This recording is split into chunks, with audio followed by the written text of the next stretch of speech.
Button क्या हुआ? चल गया था। माँ सरस्वती को आपको और इस मंच को प्रणाम करता हूँ।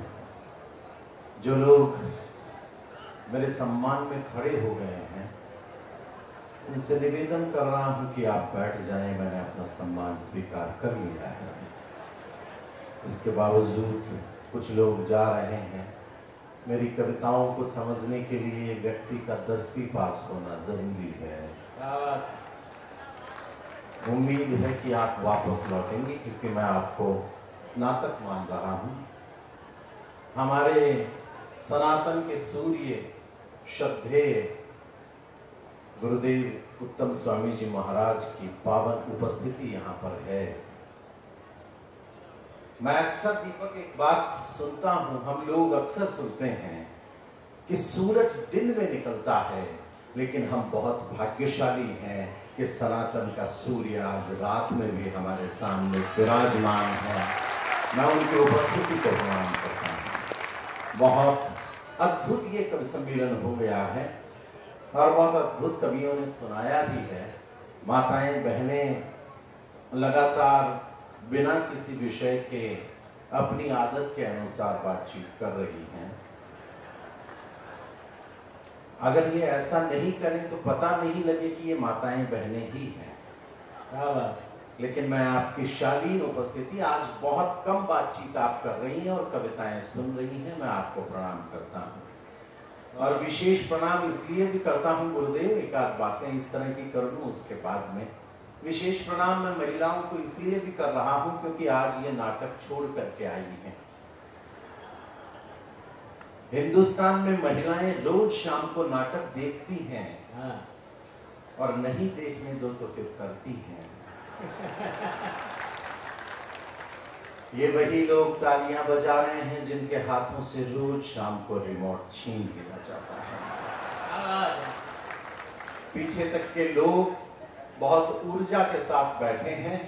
मैं 4 पंक्तियां पढ़ रहा हूं और आपको ये महसूस हो कि ये पंक्तियां यहां पर पढ़े जाने लायक है और यहां पर पढ़ी जानी चाहिए थी।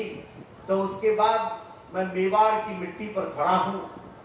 मुझे ये कहने की जरूरत नहीं होगी कि तालियां बजाइए। मैं ये मानता हूं कि मुझे ये कहने की जरूरत पड़ेगी कि आप तालियां बंद कर दीजिए। इतना यकीन मुझे आप लोगों पर है। एक फिल्म आई अभी थोड़े दिन पहले, पठान में दीपिका ने जिस हिसाब के कपड़े पहन रखे थे, मेरा कोई भी लेना देना नहीं है उससे, लेकिन एक शब्द उस गाने में था कि ये बेशर्म रंग और भगवा रंग के अंतर वस्त्र पहनकर जब ये फिल्म इंडस्ट्री ये बात करती है कि यह बेशर्म रंग है। आदरणीय भाई साहब शिववर्धन जी की उपस्थिति से ऐसे महान लोगों के बीच खड़े होकर ये बात कहने की मैं हिमाकत कर रहा हूं। अगर ये भगवा, अगर ये केसर या बेशर्म रंग है तो फिर प्राची में उदय होने वाला वो सूर्य भी बेशर्म है। हमारे संतों पर जो आवरण है वो भी बेशर्म है। और अगर ये बेशर्म नहीं है तो सबसे बड़े बेशर्म तो ये फिल्म इंडस्ट्री वाले हैं जो तिरंगे के सबसे ऊपर के रंग को बेशर्म कहने की हिमाकत करते हैं, औकात कर रहे हैं। मैं 4 पंक्तियां पढ़ रहा हूं, अगर ठीक कह दिया हो तो मैं मानता हूं कि इस कवि सम्मेलन के सर्वाधिक बड़ी तालियों की गड़गड़ाहट अब होगी। मैं निवेदन कर रहा हूं, सुनाता हूं, सुन लीजिएगा। अपना काव्य पाठ प्रारंभ कर रहा हूं, बीच में कोई ना उठे, ऐसी आप लोगों से मेरी विनती रहेगी। आप दोनों बैठ जाएं। निवेदन कर रहा हूं, सुनाता हूं, सुनिएगा। ये भगवा रंग है क्या? फिल्म इंडस्ट्री इसे बेशर्म कहती है और हम क्या मानते हैं? मैं सुनाता हूं, मंच का आशीर्वाद चाहता हूं कि ऋग्वेद सामवेद यही तो यजुर्वेद यही अर्थवान सा अथर्व वाला रंग है। पूज्य गुरुदेव, मैं कविताएं किसी के चरणों में नहीं चढ़ाता, लेकिन मैं आपके चरणों में अपनी कविताओं को इसलिए चढ़ा रहा हूं क्योंकि जो चरण हिंदू और सनातन के लिए बढ़ रहे हो उन पूज्य चरणों में कविताएं क्या ये प्राण भी चढ़ा दिए जाए तो बड़ी बात।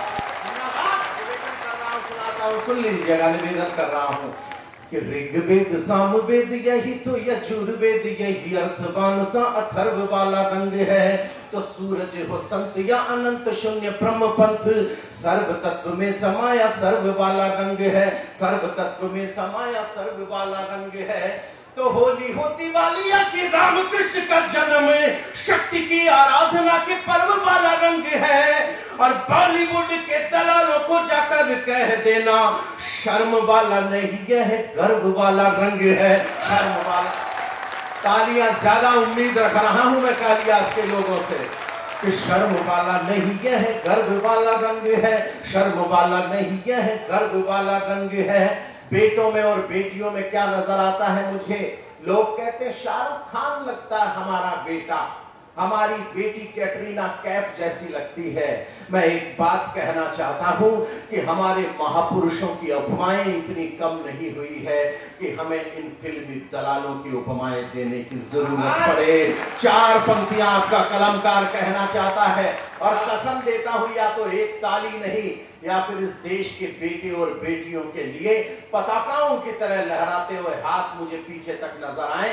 मुझे आप में क्या नजर आता सुना रहा हूं, सुन लीजिएगा कि प्रणशाली पृष्ठ पर लिखी है प्रथाएं सारी, कोशिकाएं क्रांति की कहानी बोलती रही। कि प्रणशाली पृष्ठ पर लिखी है प्रथाएं सारी, कोशिकाएं क्रांति की कहानी बोलती रही। कभी राणा बोले यहाँ, कभी शिवा बोले यहाँ, कभी हारी रानी की निशानी बोलती रही। तो सारे सत्यवादी जब हो गए नीलाम यहाँ, सत्ता के विरोध में जवानी बोलती रही। और बेटों में भगत सिंह गूंजता रहा है और बेटियों में झांसी वाली रानी बोलती रही। जरा दोनों हाथ ऊपर उठाकर देर तक तालियों की गड़गड़ाहट हो तो मुझे लगे कि मैं अपने जलसे में खड़ा हूं। बेटियों में झांसी वाली रानी बोलती रही, बेटियों में झांसी वाली रानी बोलती रही। रामचरितमानस को जला गए गुरुदेव लोग राम पर सवाल कर रहे हैं। मैं कह रहा हूं कि जो लोग राम पर सवाल उठा रहे हैं उनको जवाब इन 4 पंक्तियों में देना चाहता हूं। रामचरितमानस अभी जलाई गई, कुछ नेताओं ने यह तक कह दिया कि राम काल्पनिक है। 4 पंक्तियां निवेदन केवल मैं कर रहा हूं, उसके बाद मुझे पता चलना चाहिए कि मैं भागवत के मंच पर हूं। बहुत तल्ख होकर ये 4 पंक्तियां सौंप रहा हूं, सुन लीजिएगा। कि हमने शरण जिस हवेली में ले रखी है वो नीलामी वाली बोलियों के ठेकेदार हैं। कि हमने शरण जिस हवेली में ले रखी है वो नीलामी वाली बोलियों के ठेकेदार हैं। तो नारियों के मान पर बोलते हैं ऐसे लोग जो सुहागिनों की रोलियों के ठेकेदार हैं, जो सुहागिनों की रोलियों के ठेकेदार हैं। तो गांधी व अहिंसा पर बोलते हैं ऐसे लोग जो बारूदों और गोलियों के ठेकेदार हैं। तो हाय राम अब राम जी पे वो भी बोलते हैं जो हराम वाली टोलियों के ठेकेदार हैं, जो हराम। मैं सोच रहा था कि तालियां इतनी होंगी कि मैं राम के चरणों में चढ़ाऊंगा, आपको प्रणाम करता हूं। और अब अगली वाली 4 पंक्तियों पर मैं इस मंच को भी बता देना चाहता हूं। मेरे बड़े भाई शक्ति सिंह जी यहां पर उपस्थित हैं। मैं ज्यादा कुछ नहीं कहना चाहता, एक लाइन मैं कहूंगा और सिर्फ समझदार लोगों के हाथ आसमान में खड़े होकर मेरी बात का समर्थन कर देंगे। केवल एक बात, जिन लोगों ने हमारी ताकत को छीना है ऐसे लोगों को सबक सिखाने के लिए हमें शक्ति सिंह जी को और शक्ति देनी होगी। मैं निवेदन सिर्फ ये करना चाहता हूं, आभार इस पूरे क्षेत्र का। मैं निवेदन आप लोगों के मध्य कर रहा हूं, गुरुदेव वहां पर खुदाई होती है काशीनाथ और एक शिवलिंग निकलता है। पुरातत्ववेत्ताओं ने कहा कि यह फव्वारा है, हम लोगों की श्रद्धा कहती है कि वो शिवलिंग है। मुझे लोगों ने कहा कि अशोक चारण अगर ये शिवलिंग है तो ये अब क्यों निकला है, इतने वर्षों तक क्यों नहीं निकला। मैं दावा करता हूं आप भीतर तक रोमांचित हो जाएंगे, अपने हाथों को रोक नहीं पाएंगे। तालियों का एक तूफान उठकर काशी विश्वनाथ की कॉरिडोर तक, मां गंगा की उन लहरों तक अपने आप पहुंच जाएगा। मैं बताता हूं कि ये शिवलिंग है और इसके अब निकलने का कारण क्या है। मैं मंच का भी आशीर्वाद चाहता हूं, सुनाता हूं, सुन लीजिएगा, निवेदन करना चाहता हूं कि युगों पूर्व दंभ का जो स्तंभ देश में बना था ऐसे अवलंब को उखाड़ कर आ गए। युगों पूर्व दंभ का जो स्तंभ देश में बना था, ऐसे अवलंब को उखाड़ कर आ गए। खुद को महान मान अपमान करते थे, ऐसे अभिमान को उजाड़ कर आ गए।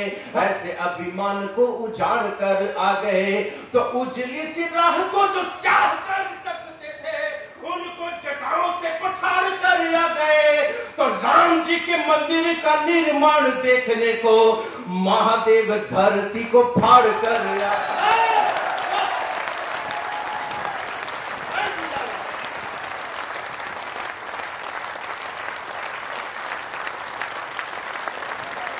वंदन, बहुत वंदन आपका।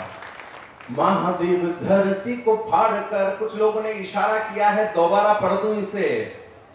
पढ़ दो। अगर मन हो आपका तो मैं दोबारा पढ़ दूं, पर तालियां इससे ज्यादा बड़ी कर दीजिएगा, निवेदन करता हूं। पंक्तियां चढ़ा रहा हूं कि युगों पूर्व दंभ का जो स्तंभ देश में बना था, ऐसे अवलंब को उखाड़ कर आ गए। खुद को महान मान अभिमान करते थे, ऐसे अभियान को उजाड़ कर आ गए।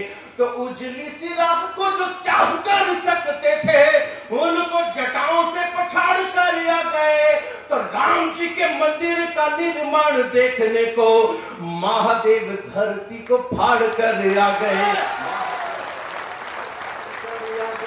महादेव आभार। लोग कहते हैं कि गांवों में कविता नहीं सुनी जाती। मैं कल से बड़े शहरों में कहता फिरूंगा कि कविता सिर्फ गांवों में सुनी जाती और कहीं नहीं सुनी जाती। धन्यवाद आपका। निवेदन कर रहा हूं, आपके बीच सुना रहा हूं, सुन लीजिएगा। एक विवेकानंद की मूर्ति बनती है यहां पर दिल्ली गुरुदेव यूनिवर्सिटी में। कुछ लड़कों ने उस मूर्ति को तोड़ दिया। मैंने कहा क्यों तोड़ा होगा? तो लोगों ने कहा कि प्रसिद्ध होने के लिए तोड़ा, वायरल होने के लिए तोड़ा। मैंने उस दिन भी अपने फेसबुक पटल पर, इंस्टा पर सब लिखा था कि जो लोग महापुरुषों का अपमान करते हैं, वो लोग कुछ भी हो सकते हैं, इस भारत देश के लोग नहीं हो सकते। वाह! और ये कहने में गर्व होता है, कहने में गर्व होता है, अभिमान होता है। और स्वाभिमान के साथ सनातन सूर्य की उपस्थिति में यह बात कह रहा हूं कि मेरा हीरो वो नहीं है जो किरण को बोलते वक्त 3 बार हकलाता है। मेरा हीरो वो भी नहीं है कि किसी समंदर के तटबंध पर किसी अजनबी लड़की के साथ ठुमके लगाता हुआ नजर आता है। अरे मेरा हीरो तो आज भी वो विवेकानंद है जो शिकागो विश्व धर्म सम्मेलन में खड़े होकर जब ये बात कहता है कि प्रिय अमेरिका वासी भाइयों और बहनों, अमेरिका वालों के कान खड़े हो जाते हैं। दूसरी वाली टिप्पणी पर पूरा मैदान हाथों को आसमान में स्वामी जी के लिए उठा देगा, क्योंकि एक लंबे समय तक अखिल भारतीय विद्यार्थी परिषद का कार्यकर्ता मैं भी रहा हूं। मैं निवेदन कर दूं आपके बीच कि जब स्वामी जी शिकागो विश्व धर्म सम्मेलन में अपना भाषण देकर बाहर निकल रहे थे, तो एक खूबसूरत अंग्रेज युवती आती है और आकर कहती है कि आप जैसा तेजस्वी पुत्र प्राप्त करना चाहती हूं, मुझसे विवाह कर लीजिए। तो स्वामी जी ने अपने हाथ जोड़े और कहा कि मां